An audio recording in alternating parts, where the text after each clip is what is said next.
नमस्कार दुनिया हलचल को स्वागत करुछि मु संजय। आसंतु नजर पकाइबा वर्तमान रो मुख्य खबर उपरे। आज श्रीक्षेत्र रे हेरा पंचमी नीति एथिपाई श्रीमंदिर प्रशासन पक्षरु नीति निर्घंट होईची। मां लक्ष्मी को नव दिनात्मक घोषा यात्रा रे सांगर आणुथिबारु मां लक्ष्मी श्रीमंदिर रु गुंडीचा मंदिर आसीबे एवं फेरिया बेले रागी जाई महाप्रभुको रथ भांगी देई जिबे। मयूरभंज जिला करंजिया बनखंड 24 टिकिया हाथीपलंक उपद्रव्य स्थानीय डुमुरिया मता पिछुड़ी धरी देवगा आदि गाँव खराटिया धान को खाइबा सह व्यापक क्षति करिछि। फल समस्त ग्राम कोकुआ भय परिस्थिति सृष्टि होइछि। सेपटे वन विभाग कर्मचारी माने हाथी को घोड़ाइबा पई नाकेदम हेलेनि।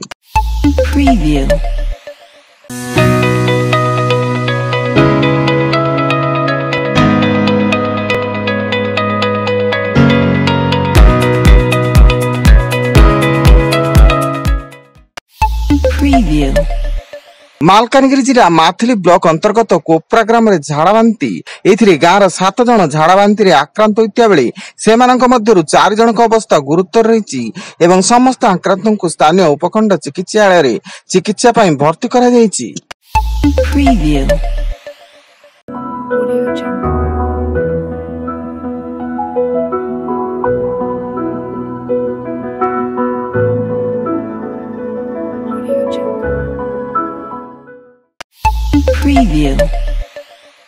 कटक जिला नरसिंहपुर चतुरापदा गाँव रे विवाह उत्सव बेले बर पितांको ऊपर माड़ीगला बरयात्री बस। एही अघटन परे तांकु तुरंत हॉस्पिटल निया जायतिला किंतु डाक्तर तांकु मृत घोषणा करथिले एवं मृतक जनक हेले बिंबाधर नायक। मालकानगिरी सीमांत छत्तीसगढ़ सुकमा जिले में माओवादी बर्बर कांड। स्थानीय कोंटा थाना साकलर गाँव 4 जन युवकों को अपहरण करी जड़े युवकों को पिटी पिटी हत्या करथिया बेले अन्य 3 युवकों को निस्तुक माड़ मारिथिबा अभियोग होइछि।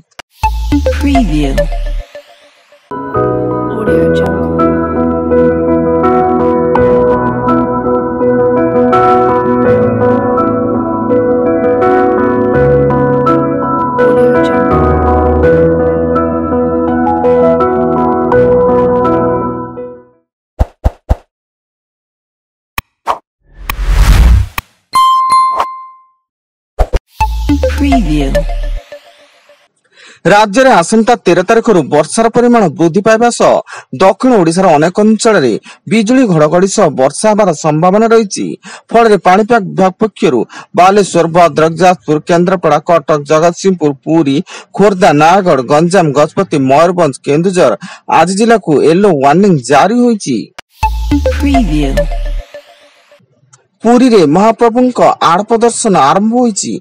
हजार हजार भक्त महाप्रभु को दर्शन करुचंती। कथारे अछि श्रीमंदिर रे 10 वर्ष दर्शन कले जहा फल मिले आड़प मंडप रे दिने दर्शन रे सेतिकी फल मिली थाए।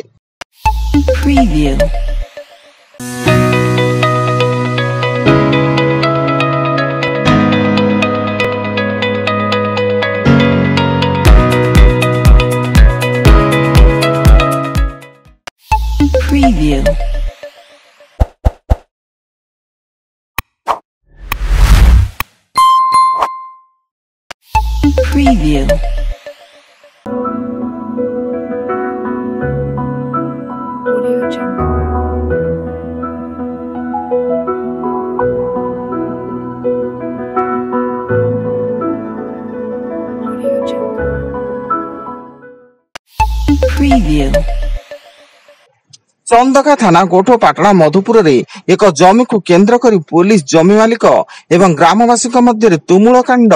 ग्रामवासी ढेलामाड़ रे 5 रु अधिक पुलिस कर्मचारी आहत होइता बेले जमी मालिक और ग्रामवासी पक्षरु 7 जन आहत होइचंती।